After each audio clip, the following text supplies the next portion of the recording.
Hello and welcome to the Southern Star's Coronavirus podcast. I'm the news editor Siobhan Cronin. And I'm Southern Star Creative Manager Niall O'Driscoll. And every week we will be talking to people at the centre of this crisis in West Cork and beyond. We will also be taking a look at that week's Southern Star and how our reporters are covering the pandemic. In this week's podcast, we talk to Farran native Brian O'Donovan, RTE's Washington correspondent.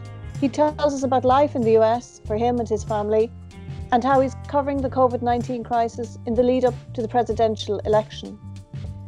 But first, let's discuss this week's newspaper.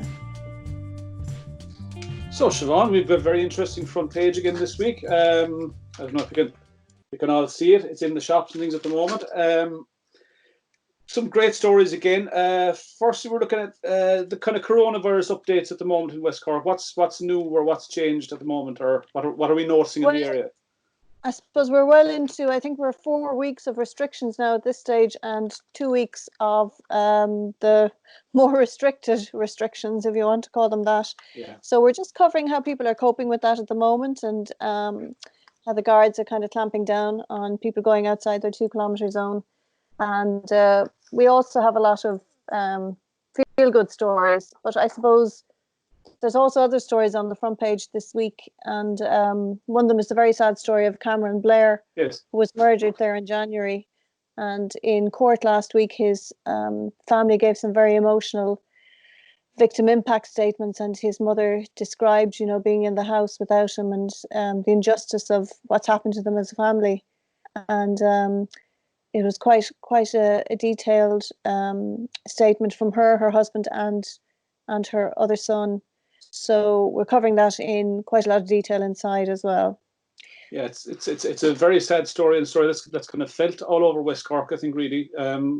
Cameron coming from Ballinascarthy area, I suppose, it just, and his age and everything, I suppose it hit home very much with the community all over West Cork, really, didn't it? It did really, and there were an awful lot of young people. He was very popular, young lads. We had an awful lot of young friends. I think we even saw that at the funeral, and so that really has hit hard. We also have a story. Yeah, I was just going to ask. There's another story there on the front page about break-ins to cars in Kinsale. Yes, I think this is one that's kind of really beginning to grate a little bit with the guards, because we've been running this story for quite a while now about people not locking their cars. Now, there was a theory at one stage that people were leaving their cars unlocked because the damage being done to them by someone breaking in was nearly more than the cost of whatever was taken. So I think that was more of a kind of a Dublin theory. There's a lot of these break-ins are in quite rural areas, but unusually this week now 2 estates in Kinsale were targeted and 15 cars had things taken out of them. An actual van was taken, but the guards said that in that case the keys were in the sun visor, and in the case of the cars they were all left unlocked. So I think people are at home at the moment and they think maybe it's okay to leave the car locked because they're at home. But the guy's just reminding people, look, wherever the car is, please lock it. Yeah, it's only temptation, I suppose, really, to be leaving it open, isn't it? Making life easier for these folks. No, you mentioned earlier on that there are some feel-good stories coming out of the coronavirus crisis. Right. Well, there's been quite a few stories we've had recently of companies helping out and getting on board to help out with some of the reduction in our shortage and supply of items. So we've 2 in particular that kind of stood out for me this week. Was there is a company in Macroom which has been asked to help out with, you probably saw the stories in the news about some of the equipment and the gowns that came in from China were too small, or the equipment wasn't right. But this company is a fabric company in Macroom, Salon Valley Manufacturing, in near Ballymakeera, and they have helped out with some of the gowns that they're actually helping to lengthen them and readjust them, and they're for use in CUH. So that's one story. There's a real coming together of people and kind of a meeting of minds and a meeting of skills and things with this crisis, isn't there? It's done Absolutely great things for community. Yeah, we're inundated really with stories. We could fill the paper with good news stories about people helping out. We're just trying to target a few of the the really more unique ones. And there's a lovely one from Kinsale Community College where two of the students there, two fifth years, Oisin Coyle and Shane Collins, kind of put their heads together and realized, look, they've got 3D printers there and there's a need for equipment. So they got some of the staff on board, and of course Principal Fergal McCarthy there is very progressive, and between them they managed to produce visors for ICU. So they're printing, I think it's 20. And they're hoping that they might be able to get some investment to buy new printers, but they're printing quite a few a day, I think.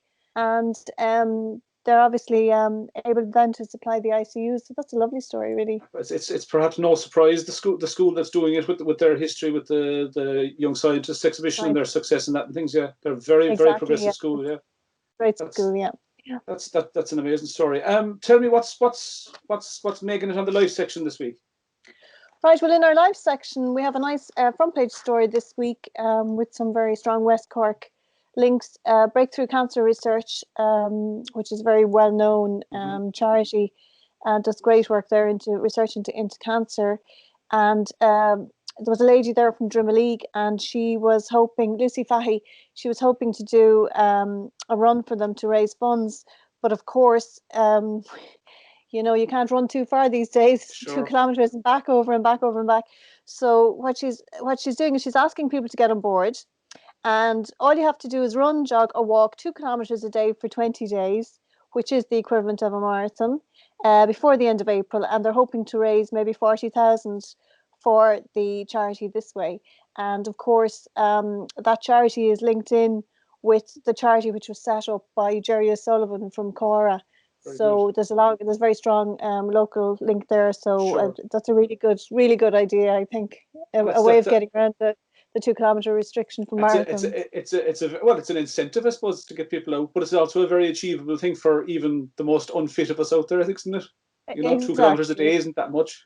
You know? Yeah. Well, you can work up to it and then get going. But for me now, that might be a bit of a stretch to do it straight off. But I get there. Yeah, and Emma Connolly has another instalment of her kind of, it's like a kind of a woman on the edge in the coronavirus, you know, woman in lockdown kind of column. Yeah, what's she saying this week? She started this her 4th week of being in lockdown, and she started a column there a few weeks ago, and where she kind of takes a wry look at what's how it is to really cope with being at home. She has a 4-year-old toddler. She's working on the Southern Star on our busiest days, trying to keep everything going. But and last week she revealed that she had a bit of a crush on Dr. Tony Holohan at this stage. I think we all have a bit of a crush on Tony Holohan at this stage. Certainly got an awful scare there when he was going to the hospital a few weeks ago. And it's just a really funny piece that has really caught the imagination, and she's got a huge following for it now all of a sudden, and even people are sharing it on social media and that when it goes up on the internet. So well done to Emma. I think we're all feeling the pain at this stage probably, and she's really reflecting that very well in her column. And as you and I both actually sit very close to Emma in the office ordinarily, it's a strange kind of an angle to be getting from a distance these days, you know. But it's I think some of us are looking forward to the day when we can get back and have those coffee breaks and make sure she is safely. And the other big thing in this week's paper, of course, is the Home and Garden magazine, which is a fantastic free supplement in this week's paper. Again, it's got articles on very, very pertinent at the moment. Great ideas for your home office. People are stuck at home. What you can do in your garden, what you can plant, what you can get out and do. There's blossom watching with kids, maybe within your 2 kilometre radius, go for a walk with kids, make a log of the things that you can, it just keeps it interesting for them, things they spot, things they see. And there's just loads more. It's a fantastic piece there on trends for 2020, which I think is something we're all going to be interested in, because when we do eventually get out of this, I'm sure the DIY stores are going to be packed with people. And I think more than ever before, we're all conscious of our interior design, because we're looking at it so much these days. So I think is that us for this week, Siobhan? I mean, the important thing for people to know, I suppose, is that the paper is in the shops at the moment. It's available to buy as normal in all the shops across West Cork and beyond. And of course, if you can't get to the shop, there's a digital edition available. It's exactly the same as you'd buy in the paper, except it's online. You go to www.thesouthernstar.ie/e-paper, and you'll be able to get a copy to your tablet, to your laptop, to your desktop, to your phone, and whatever device you like. And of course, if you prefer the physical copy, which I certainly do, you can ring the office on 028 21200, and you can order a postal copy in that manner, and you should have it probably the following day. So you're bang up to date, really.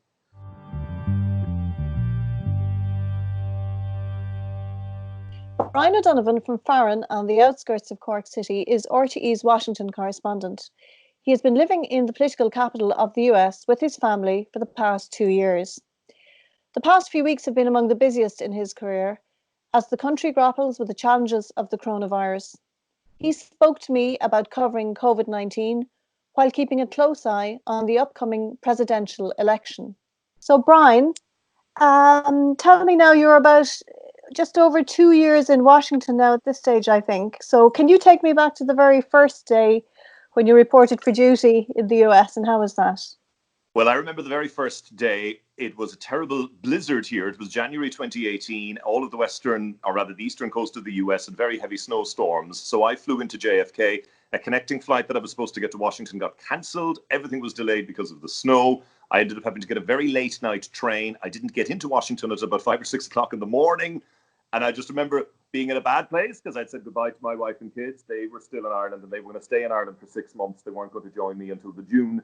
So, I was like, oh, this isn't a great start. But I'll never forget, I arrived then into Union Station in Washington, D.C. And if you know Union, it is a beautiful building for a train station, for any building. It's a gorgeous, big, high vaulted ceilings, real old, beautiful building.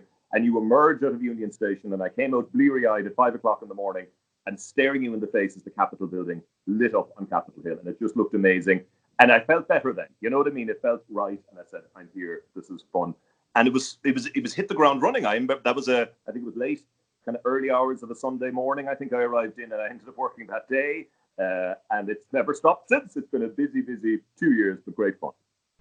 Great. And I think your family were a few months behind you. Is that right? They were finishing school and finishing work and that. So when they eventually turned up, you were well established at that stage, were you? I was. So I came over initially, and I had the task of looking for a house. So we searched for a property in the area. We got a house with a good school district. That's the big thing here in America. School districts, and you have to live in the area to go to the local school, and you have to make sure the local school is a good one. So we found a nice school district for the girls. So I came over in the January. They joined me in the June. Joanna, my wife, is a teacher, and the two girls obviously were in school, so they needed to see out all of their school years, and they came over then in the summer months. And by then I had kind of had things set up, and it was tough. It was a tough 6 months apart, at the start, but great when they came over, and thankfully they've settled in very well. Right. So you're over 2 years on now, and how are things going? Do they enjoy school? Did your wife get work in the teaching sector? No. So the way it works over here with my visa is that she can't work. So she has taken a 4-year sabbatical, a break from her school. She teaches in Adamstown in Lucan in Dublin. So she's out of the teaching game for a couple of years. She's paused her career while she's over here with me.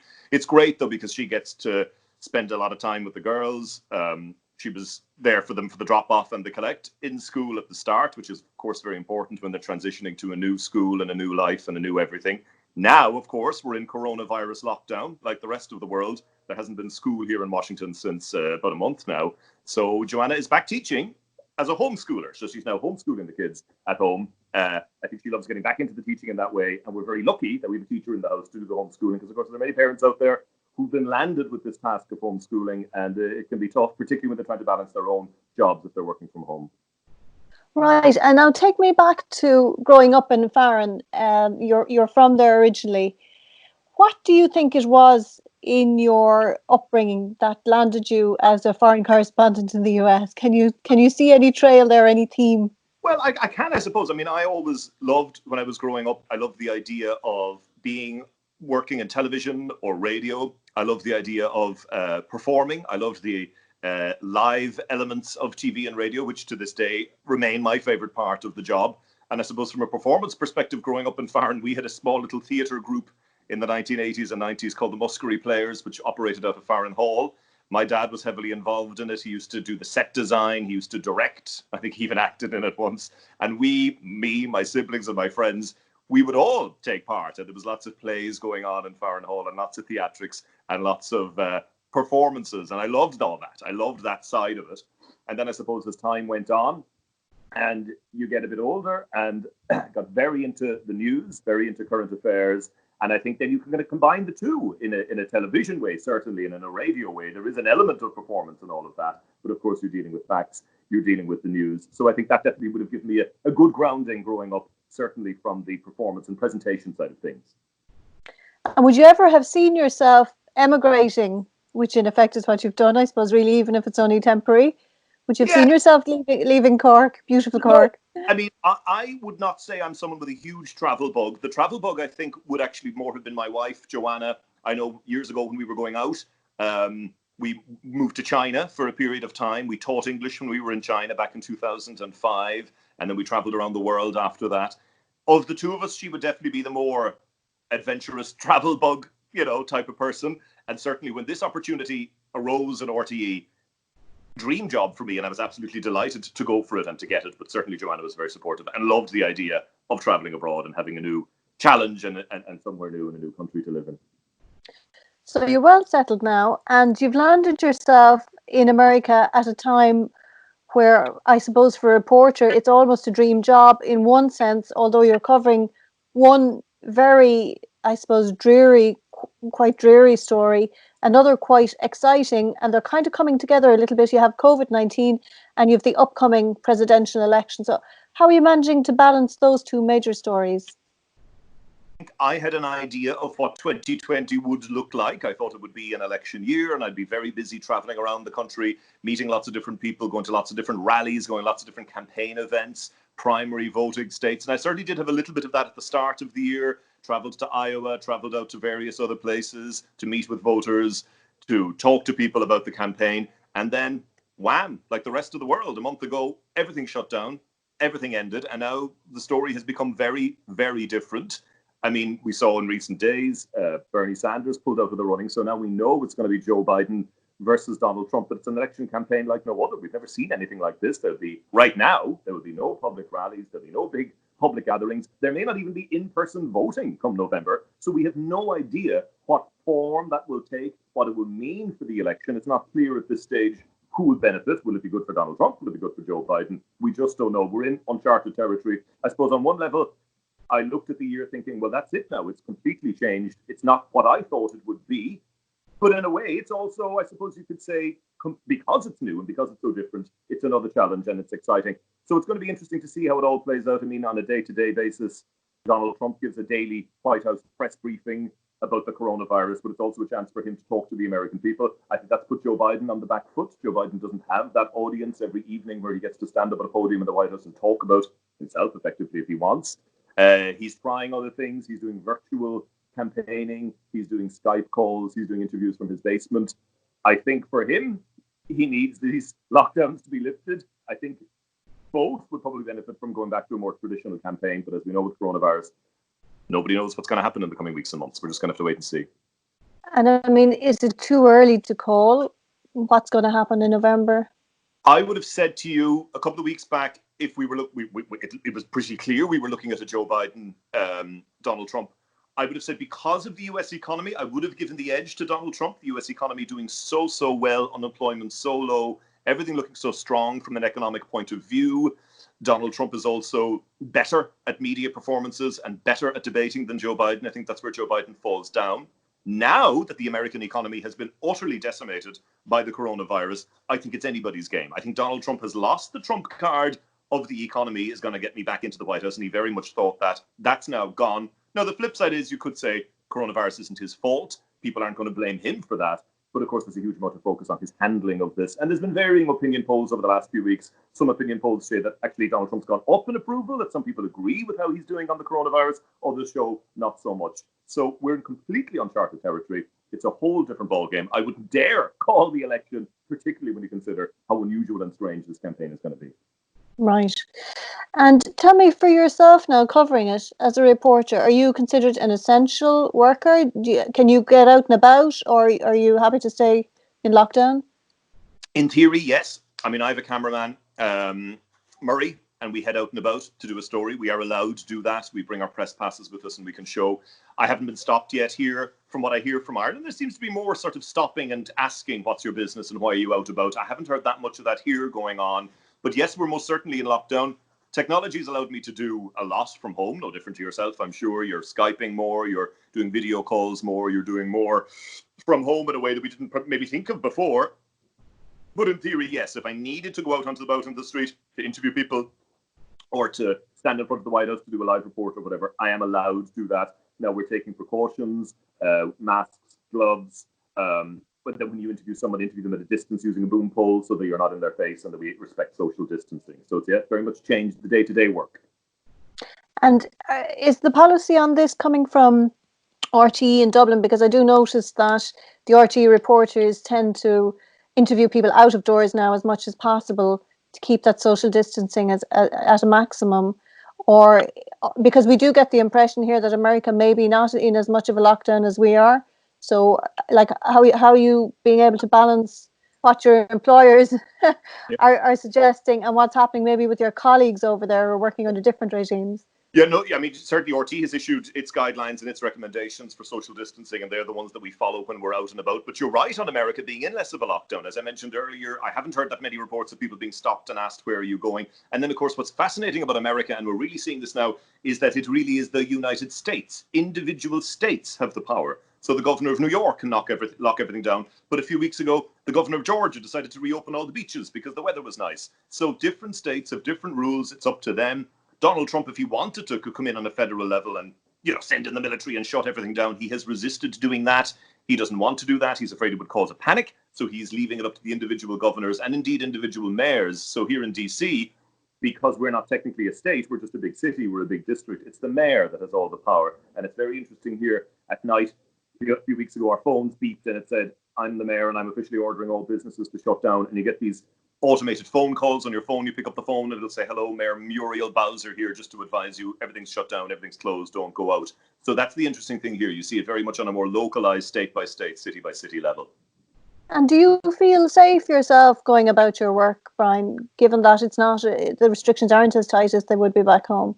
I do, yeah, because we take our own precautions and we take our own restrictions. And as I say, I'm doing a lot of my work from home and I'm able to do that. And I think that's the responsible thing to do, to stay indoors where possible. And then when we do go out with my cameraman, because I think that's important too. As a journalist, your job is to tell the story. So where possible and where it's safe for you and the people you're interviewing, I think it's important to go out with a cameraman on the street and tell their story. But you have to take your precautions. And yes, I do feel safe, but you have to take your precautions. And from a personal point of view, Brian, what are you looking forward to when the restrictions are gone and when you've moved on to the next story, as it were? Obviously, like everybody else, I'm hoping these restrictions be lifted in the coming weeks. Hopefully in the coming months. I mean, fingers crossed, by the summer, everything will be lifted. I'm just, because of the job I'm in, very excited and very much looking forward to the election, which is in November. And I really hope we've returned to some form of normality by then. There's a big debate here at the moment. For example, there was a primary contest in the state of Wisconsin a few days ago. Big debate about should they cancel the in-person voting? Should people send in their postal ballots instead? They decided to go ahead with the in-person voting, but it didn't look good. Big lines of people. They were all wearing their masks. They were kind of socially distanced as they lined up to go into the polling booths, but it was still big gatherings of people, so it wasn't good. So that's going to be the big debate here, I think, over the coming weeks and months, is what way is election 2020 going to look come November? And any plans to make it home over the next 6 months? Will you get time? No, well, we can't right now. I mean, technically, exactly. If the restrictions are lifted anytime soon. We'll make a trip home. We've been good. We try to go home once, twice a year. Obviously, that's been paused now. But definitely, yeah. I mean, once the restrictions are up and lifted, we'll definitely make a trip home. Grannies and granddads and cousins all waiting for us back home in Cork. So yeah, most definitely. As soon as we'll make a trip home, definitely. Are you Skyping Cork a lot at the moment? So for the grannies and granddads. Are you a fan of Zoom, where you can do the multiple screens? Absolutely, yes. Yeah. So we're doing some Zoom calls with both sets of... Joanna's also from Cork. Her parents live in Crosshaven. So both sets of grannies and granddads and cousins and our brothers and sisters and all. We're very much utilising all the technology, the Zooms and the Skypes where possible. Yeah. Okay, thank you very much, Brian, and stay safe. Thank you. Great to talk to you.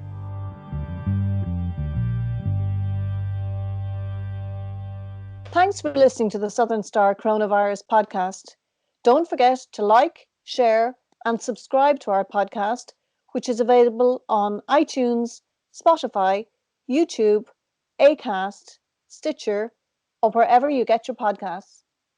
Just as a final little bonus this week, we have a very special performance by John Spillane on the DeBarra's sitting room to sitting room online sessions. These are being held on Facebook. Wide variety of artists, but we've got a very special recording here from John Spillane's, which was done last week. So please enjoy John Spillane singing Music in the Barras. There is music in the Barras, music in the Barras bar. Whoa. Music in the Barras, music in the Barras bar. Whoa. Freddie White singing Desperados, waiting for a train. Christy Moore, where is the ring I gave to Nancy Spain? No Redding, Peckerdon, Paddy Keenan, Ballex One. There are Cayleys and shillelaghs, ukuleles, Beamish and Baileys, hanging baskets in the air, basket cases everywhere. Duke Special, Mick Hanley, Jar Wolf and Mick Flannery, Eric Bell and Bill Shanley, Firebjug and Super Stanley. The walls, the frames, the stunning jape, and in the apple tree an ape. There is music in the Barras, music in the Barras bar. Whoa. Music in the Barras, music in the Barras bar. Whoa. Gavin Moore in the sitting room, Andy Irvine at the loom, Jim Murray from Macroom, Francis Black and Luca Bloom. Steve Cooney broke the mould, Damien Dempsey brave and bold, Jimmy Crowley came from Cove, on the ferry Seamus Begley came from Kerry. John Spillane thought he was it until he met with David Kitt. Dave Kitt was fit, but gosh, Josh Ritter was fitter. The Frank and Walter started there, Chucklehead and Armour Bear. Tommy Tupper for his supper sang an ancient Irish air. There is music in the Barras, music in the Barras bar. Whoa. Music in the Barras, music in the Barras bar. Whoa. Shall I do one more? Denny Noonan started crooning, Jerry Lombard on the fiddle is the devil in the middle. Jack be nimble, Jack be quick, Roy Harper and Nick Declan Sennett on guitar, Sharon Shannon is a star, Breed and DJ at the bar. Low Mountain at the fountain, Slow Burner, Pierce Turner, Kathy Davy is a lady, Gemma Hayes and Liam Whaley. Len McCarthy on the sax, Dermot Sully sent the fax, Frank Winston is scary, John Fitz and Ian Carey. Our song and do the song, Barry and Mary, Jimmy Hayes, stir the fire into the blaze, so I sing to them in praise. There is music in the Barras, music in the Barras bar. Whoa. There is music in the Barras, music in the Barras bar. Whoa. Whoa.